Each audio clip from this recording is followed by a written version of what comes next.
there something I can do for you? Do you have anything to eat? I'm bloody starving. Took 6 hours to get up here in that flipping contraption. Well, you have to forgive me. My kitchen ain't in operation yet, but I could take you up to the restaurant up there if you're hungry enough. I'm hungry enough. I could eat a bloody horse. Very few films in 1971 looked the way that McCabe and Mrs. Miller looked. It is a singular film that to this day is still quite unique in the process of what they did to its negative.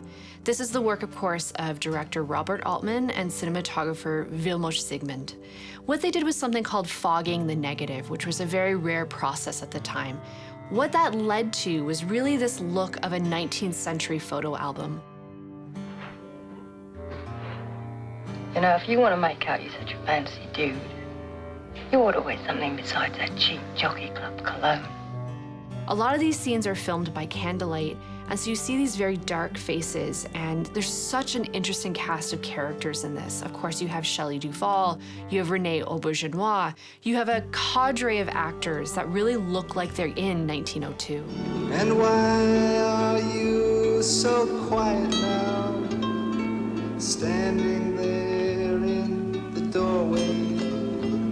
You chose your journey long before you came upon this highway. As much as I think the look of McCabe and Mrs. Miller really informs why this is a stunning film, it's also the music. It's such an interesting story with how Leonard Cohen came to be the musician that would fill out the soundtrack of McCabe and Mrs. Miller.